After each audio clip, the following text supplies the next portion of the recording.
Hello, everyone, and welcome to the Lafayette Sports Network. I'm Matt Fine. We're talking baseball with the Leopards. It is the recruiting class, high school class of 2022, but this is the graduating Lafayette class of 2026. And here with me right now is head coach Tim Reilly, getting ready for your second season, Coach. Congratulations. Great off season. I know you guys just wrapped up the fall season and some big news for you. I know you got married this fall as well. So you've been a busy guy, haven't you? Yes. No, it's been a great fall. We not having a fall last year, being able to get the guys back on campus and just run through practice. Wasn't something that we had a chance to do last year. We were doing it kind of butted right up against the season, not knowing if we were going to have a season. So it was exciting to get the guys back on campus, and getting married was definitely at the top of that list. Luckiest guy in the world. So it was a great fall. Good job with that one. Happy wife, happy life, right? So let me go through some of these, some of the fun facts I found just from the notes that I, were given to me and that I kind of researched. You have 12 players that we're going to talk about today, 2 outfielders, 1 infielder, 3 catchers. I know you're big on catchers right now because you're losing Zach Savage and Dylan Mangini after this next season. We have 6 pitchers as well, 2 lefties, 4 righties. You recruited from 9 different states. Interestingly enough, Pennsylvania's not on that list, which I think is very unusual for a Pennsylvania school not to recruit in state. So we're all over the country with something we'll talk about as well. Both your New Jersey players are teammates at Seton Hall Prep. We'll introduce you to both those as well. And every position player is a righty. So let's get to the list right now, our list of 12 for the class of 2026. It's a very diverse class, especially geographically. It's just something that we've started to do in recruiting. I think we've always been able to grab guys from all over the country, but I think it's been great seeing guys from California, from Texas, from Florida kind of get together with some different experiences, some different coaches, some different areas. But we've done that in the last couple of classes. We've gotten guys from, across the country and from different areas. And it's been great seeing them work at practice with these kind of different experiences. So we'll continue to do that for sure. Sounds good. Let's go over all of them. We got 12 of them. We'll talk about each one in no particular order, by the way. This is just the order that I have in front of me. And we'll start off with Noah Haydu you mentioned all the different states. I'll mention them as well. Outfielder, 5'8", 150 from Massachusetts. Yeah. So Noah's from the Winchendon School in Massachusetts. And we saw, Coach LH and Coach Richie spent the last several months, kind of flying around, driving around. And I think I give them a lot of credit for this entire class because I think it's going to be a really good class. There's a lot of excitement around this class. There's obviously a lot of pitchers. We're losing, you mentioned the catching. We're losing the only 2 guys with game experience behind the plate this year as seniors, and we're going to lose a good number of pitchers that are going to be key pitchers for us. So filling those spots back up was one of our biggest goals, in this class. So that's where you see all those numbers and those guys. But Coach Richie and Coach LH coming in this year did a great job of finding great talent and great people. Noah was a guy that we recruited a little bit towards the end of the summer, early fall. And just one of the things that, talking to Coach LH and Coach Richie, position player wise, we really wanted athletes, guys that can hurt you in different ways. We want to build a balanced offense the best we can, where you can bunt, you can steal, you can hit for average. And if we have to hit it over your head when the wind's blowing in our favor, we can do that too. And we really felt that Noah brought that. He has the ability to run. He has the ability to hit. When he came to campus, I got to meet. I've since met his mom, dad, and brother, but his mom and his brother were here on campus. And just in our brief time on his visit and getting to meet with them, show them around campus, and he fit in with that, the kind of kid that we want. The character, the work ethic. He talked about his teammates and what they were doing and what schools they were going on to and what successes they were having. So we were really excited about Noah and athletically what he brings to the table, but also kind of that work ethic that he brings to the table. All these players, by the way, great students. I mean, we could talk about the kind of students they all are, but I think that's almost a given when you're coming to Lafayette. So we're concentrating a little bit more on their their baseball talents and their athletic talents and what they bring to your team. So we'll move down the line. Let's go to the infield. The only person I think that you have kind of labeled as an infielder is John Ayler. He's a middle infielder from the Chicago area. And when I read about him, you mentioned his work ethic is through the roof. And so I can't help but think about Justin Johnson and a possible comparison. I don't know if you want to weigh in on that or what kind of a player he is, and I think of the middle infielder, so I think of JJ. Yeah, no. For the last several years, when you think middle infield, you're probably thinking JJ. John, at Marion Central Catholic, John was one of those guys that you kind of hit the nail on the head. Work ethic. He is a gym rat. I think the guys, again, as we're looking for guys and looking for those athletes, they're guys that like to live in the weight room.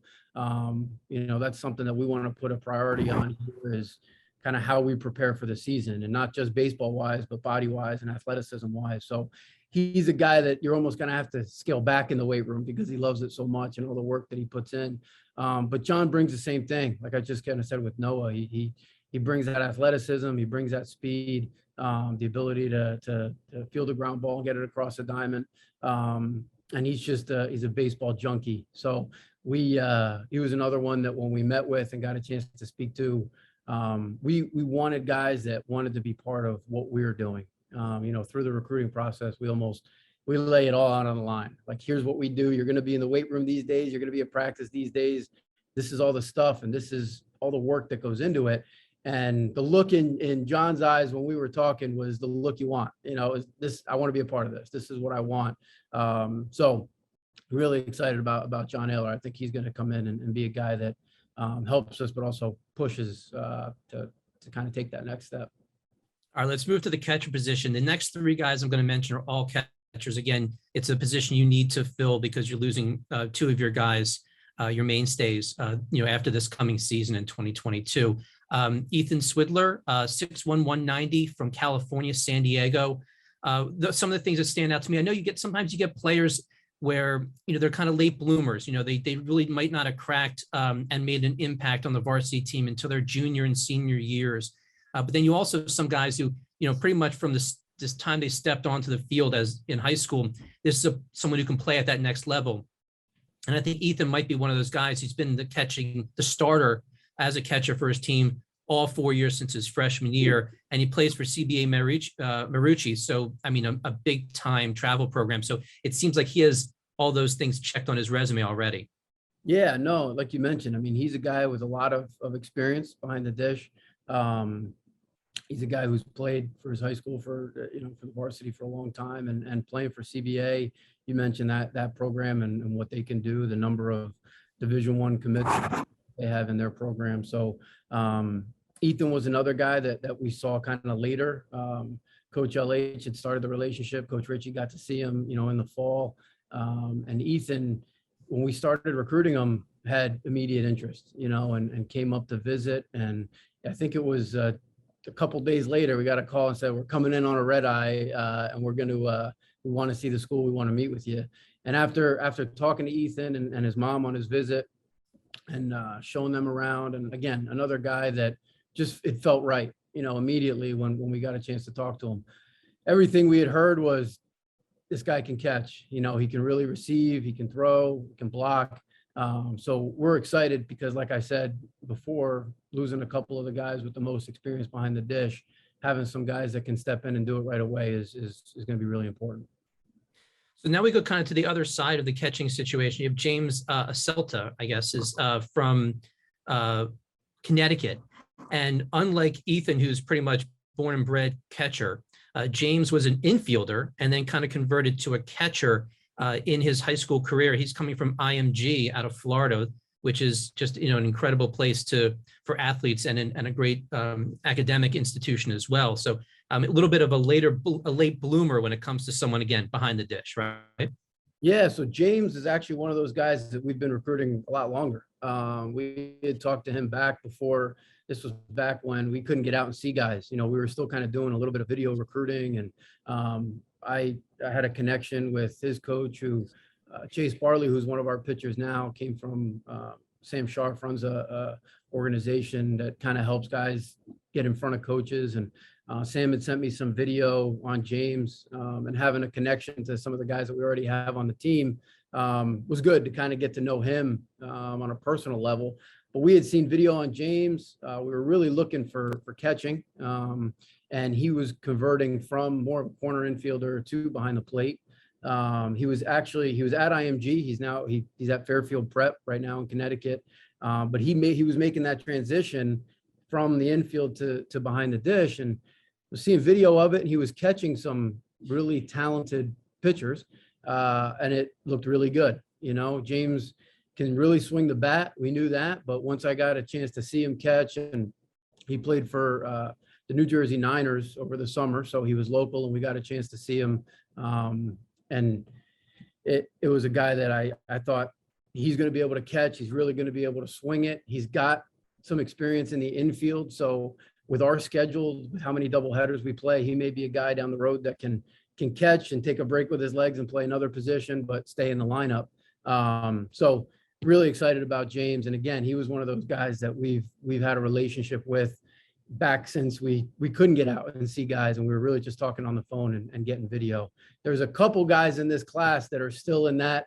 I know when we did this last year, almost all the guys were video recruited. There were a couple guys that we video recruited prior to being able to get on the road. And obviously we've seen them all live now, but he was one of those guys that we saw, early on. I think it's worth mentioning as we go to your third catcher, I'm gonna bring up Eli Kepkowski from 6'1", 190, by the way, also from Florida. Kepkowski, am I right here? Yeah. Yep. Okay. So we have Sidler, Celta, and now Eli Kepkowski. I think it's worth mentioning that the Patriot League is, when you talk about number of catchers and the reason you need so many catchers is it's just basically how it's the schedule's put together. Like the Atlantic 10, they play one game on Friday, one game on Saturday, one game on Sunday against an opponent. You guys play in the Patriot League a lot of times. You'll play 4 games in basically almost 30 hours, 2 on Saturday, 2 on Sunday. So that's a wear and tear on the catcher. So that's why you need to be so deep with the catching with your catchers. And so I think that's worth mentioning when now I'm bringing up your third catcher, again, from Florida, played his summer ball with the Florida Burn, a very high profile travel team down there as well, correct? Yeah, no, absolutely. And you keep mentioning kind of like the travel teams and the programs are coming from.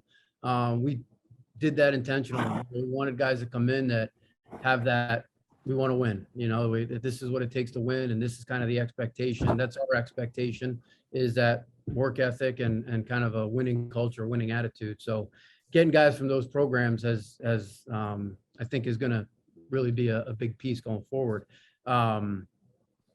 But Eli's from, Calvary Christian. Our sophomore, one of our sophomore first basemen, Bo Planeta, also played at Calvary Christian. So another guy that we had ties to. I think that's such a big piece, is we want guys that are going to fit. Sometimes and this sounds cliche, but you're looking for talented guys and the best guys, but also the right guys, the guys that are going to fit the team and the culture and what we're trying to do. And Eli knowing Bo was great, because Bo had great things to say about him and talked about what he did in high school and what he knew about him from high school. And then when Eli visited, being able to connect with Bo about Lafayette College. And so he knew the ins and outs and everything about the school, which to me is exciting because there aren't any surprises when you get here. You know guys on the team already. You get to connect with guys on the team already. You know exactly what we do and how we go about it. Eli, another guy that super exciting defensive catcher behind the dish. It can really excels at receiving, throwing, and blocking. And again, one of those guys that when he visited and got to meet with his family, I mean, his parents told me when they got here, they had looked into me and they had seen some videos, some interviews like this that I had done, and they knew all about me and they knew all about the program. So Eli's a really exciting player. And again, having those ties to him is huge, because I feel like he's going to hit the ground running when he gets here. Okay, next on our list, we're going to go to the outfield, back to the outfield. 5'10", 185-pound righty, Parker Walsh from Georgia. And I like, there's so much to like and to mention about Parker.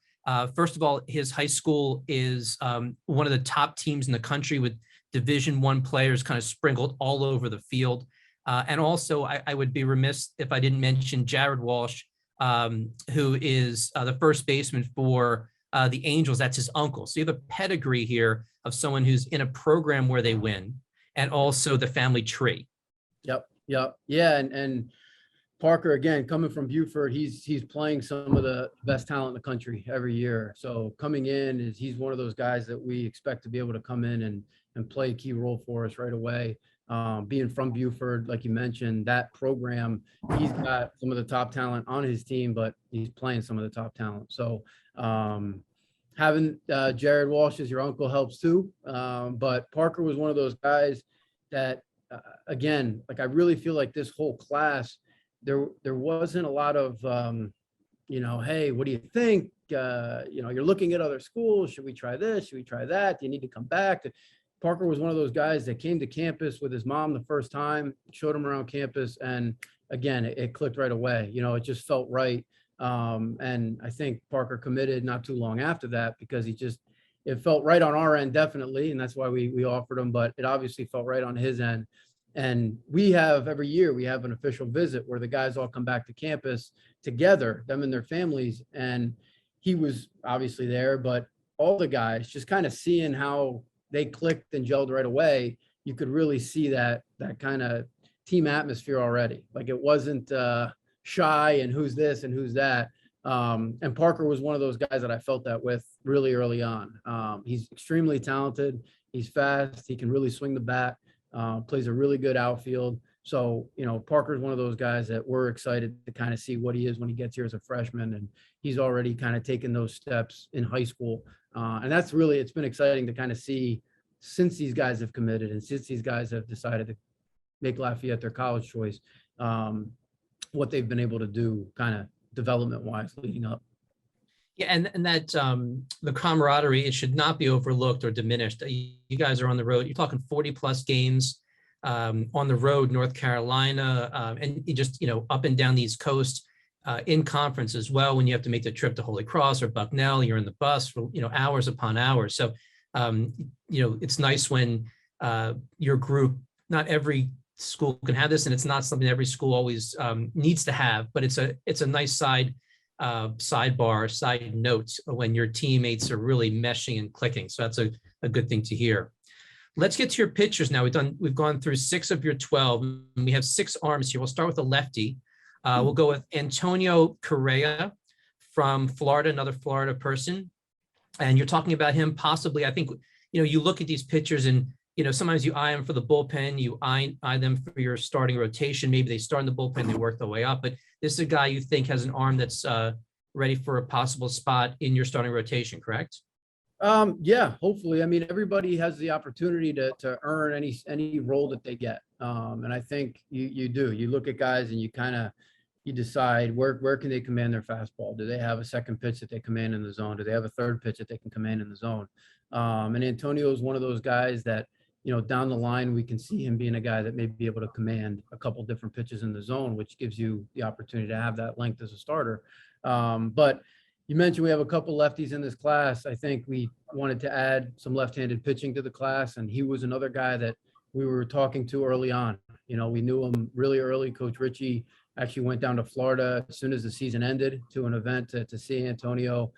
We had some Zoom calls with him before, our spring ended and before we were, the recruiting opened back up for the summer. And another guy that was very yes, sir, no, sir, yes, coach. And we just kind of, again, felt right away. He's somebody who works extremely hard, really into pitching development and talking about his strength and conditioning routine and, his arm care routine and all that kind of stuff. So, another guy that when we got to meet his whole family on campus and spend some time with him, it was a no-brainer, and a guy that you mentioned having the opportunity to start. I think down the road, that could be in the cards for sure. We have back-to-back pitchers now from the same school. In New Jersey. We're going to start with Sam Namira. Namira, do I have that right, Coach? Sam Namira. Yep. Okay. From Seton Hall Prep in New Jersey, a right-handed pitcher, 5'11", 165. Tell me about him.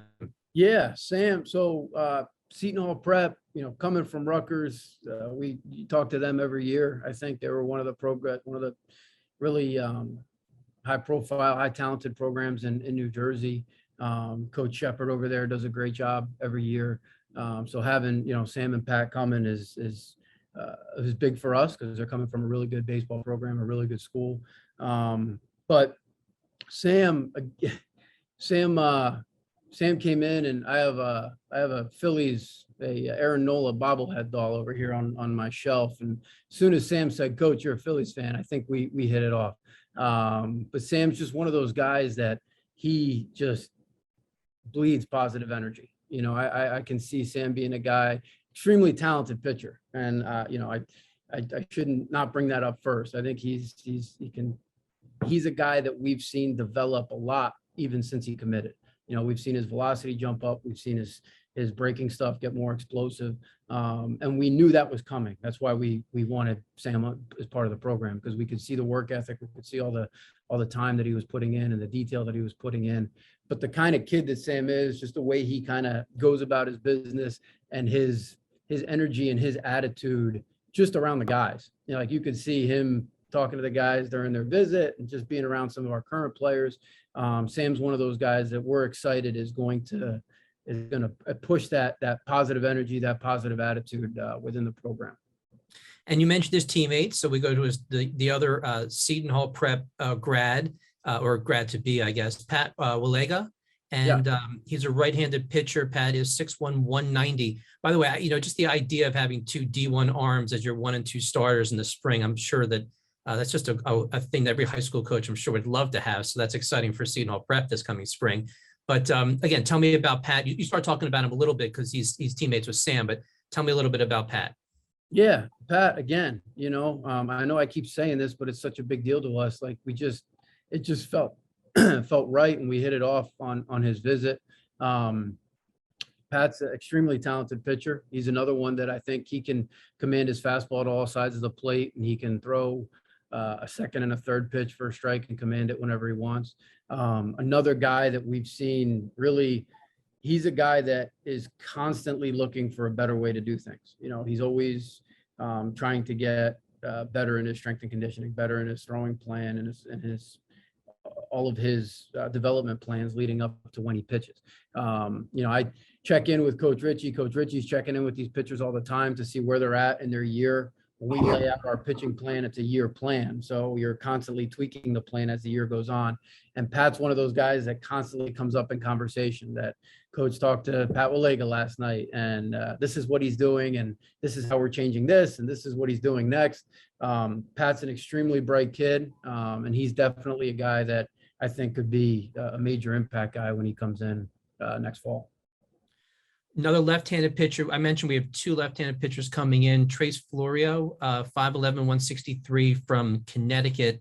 Tell me a little bit about him. I think in terms of reading his bio, by the way, as we get into Trace, it looks like he repeated one school year, I guess, right? So in his junior year, I think a lot of students were doing that, because of COVID and for all sorts of other reasons. So I mentioned that because you're sometimes you have what I would call a young 18-year-old coming in, someone who has their ceiling is real high, but they still need a little bit more maturity.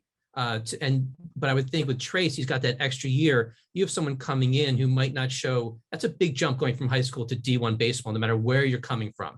So I would think for Trace, that might be an advantage having the extra year. So he might be a freshman on the roster, but not a real freshman when it comes to the maturity and the level. Sure, absolutely. And that, you look for that. You don't necessarily make decisions based on that. But Trace, again, has made some big jumps since we started recruiting him. He was one of those guys that we talked to very early on, and we got to see on video, had a connection with his coach over at Baseball U, and got a chance to see some of the stuff he was doing before we could get out to recruit. But Trace is over at Greens Farms Academy, and he's another guy that we can see down the road, maybe rolling into one of those starting roles. But I think he is a high energy guy. He's another one that it just makes your day to talk to him when you get on the phone with him or you get a chance to spend some time with him. I really enjoyed getting to know him. I think early on before he was even committed to us, his sister goes to Bucknell, and they were going back and forth about Lafayette Bucknell basketball games. And so he's a guy that's all in. He's a guy that we've seen make jumps, another guy that can command his pitches to different parts of the zone with several different pitches. And he's got the look, he's got the frame, he's got everything you look for as that kind of projectability. And Trace, again, is another one of those really hard workers. I keep saying the same thing, but it's really what we looked for, are guys that want to spend that extra time. We go outside of practice, we'll go out to the indoor facility, and the guys on the team right now, like, they're out there and they're getting their extra work in, and they're doing stuff outside of practice time. And these guys coming in, and Trace is one of those guys, that they enjoy that. Like, they really enjoy being around the field. They enjoy being around each other. And we wanted to keep that going. And Trace is definitely one of those guys. Okay. I got two more pitchers to go. We got Max Tremontana, a right-handed pitcher from Cincinnati, your Ohio recruit. He's the tallest of the pitchers on the sheet that I have, 6'2", 175. And this is one of those guys, you'd say you've been kind of repeating yourself a little bit, but this is a guy who can pound the zone with the fastball. He's got the slider as well, throws strikes, and seems to be able to find both sides of the plate. Am I correct? Yeah. No, Max was one of those guys too that really fit the kind of kids that we were looking for. He goes to Moeller High School. Moeller is typically, from an athletic standpoint, is really well known for their athletics and what they do there. He was of the baseball team. He was chosen to speak at their field dedication when they redid their field. So he was one of those guys that, talking to his coaches, and he's that kind of guy. He's the guy that you want around, that you want to spend time with, and you want around your team. But we didn't know any of that until we saw what Max could do on the field and how he could, command his pitches and throw strikes. So Max is another one of those guys whose ceiling is very high. You mentioned he's one of the taller guys. He's a very hard worker. He's going to fill out a little bit, and we see him being able to make those jumps, to jump in velocity and jump in stuff, with his ability to pitch right now, which is why we were very interested in him early on. But we're excited about Max. We see big things out of Max coming in the future. All right. And last but definitely not least, James Reese, right-handed pitcher, 6', 175. And he's your first, we believe that he is your first recruit for this program out of Wisconsin. How does a school in Eastern Pennsylvania find someone in Wisconsin to pitch for your team? Yeah. So I have a good relationship with Gary Cohn over at Play to Win. And he had given me a call about James early on and sent me some video. I know he's definitely this staff's first recruit out of Wisconsin. I'm not sure about all the years at Lafayette, but it's probably a pretty safe bet. But so James and John Ayler actually play on the same team. So they knew each other. We had recruited James first. So we got to know James just through phone calls and video. He was one of he might have been the first guy that committed. So we didn't get to see him pitch until afterwards, and every time it was impressive. So we're really excited about James. But James was a guy that, again, hit it off early. We knew he was going to throw strikes. He was starting to throw harder, and he was starting to show that ability to kind of command his pitches with some stuff. So James being our first commit from Wisconsin has a lot of pressure on him. So for us to keep going into the state. It sounds good.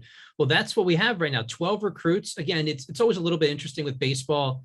If we were talking about football, I would say, hey, we're going to see them next season. We're going to see these guys in 9 months. But for this class, we really don't see them until your 2023 season. They'll be in with you in the fall, but we have to be patient. I guess it makes sense with baseball because, when kids are drafted out of high school or college, they don't make it to the big leagues. So, for a while, if they get there, they have to, kind of get through the minors. And so all these guys still have their senior year of high school left. So they'll have to do their thing there. And then you get to grab them in the fall, but we won't see them K-mine in competition for another 14, 15, or however many months till a year from the spring. So we have to be patient, but a good looking crew of 12 players. And I think it's an exciting time for Lafayette baseball, Coach, isn't it? It sure is. Yeah, no, we're really excited. I know I repeated myself a lot, but that's because I think all those guys have similar qualities. And I think that it's going to be an exciting class when they get here on campus. let's talk about, as we wrap up, I just want to mention for people, circle your calendar because your schedule's out. I'm not sure if everybody's seen it, but I'll give it just a couple of important dates that I have right here. Opening up on February 18th, you guys will be spending the weekend in North Carolina for what I believe is 3 or 4 games down there for your first kind of road trip of the year. Your home opener, March 1st, weather permitting, against Ryder, I guess, if the field's not ready, the dirt and the grass, the K-Mine is not ready, maybe you move to the turf down the road a little bit at Diamond Nation. I believe sometimes you guys go there, but that's on the schedule. That's when we're going to open up. And then the first league game, can't wait, right? March 26th. It's home and it's doubleheader versus Lehigh. So some exciting times. It feels like it's just around the corner, and I'm really excited about the spring. I can't wait. Yeah, no, me too. I think, knock on wood, being able to play a full 50+ game schedule and travel south and spend some time on the road, that was something we weren't able to do last year. We got a little bit of a taste of it, being able to stay up at West Point when we played in the tournament last year, and be in the hotel and be around the guys. You mentioned that, traveling with the team. We're excited to do that again. And I think this next couple months is going to be tough because it's the waiting period to just get to the season and get rolling. Yeah, but it'll be here before you know, Coach, I promise. Have a great off season. It was great seeing you, Coach, and we'll see you in the spring, just a couple of months away. You never know. It's going to come fast, I promise. Be good. Thanks, Matt. Looking forward to it. All right, take care.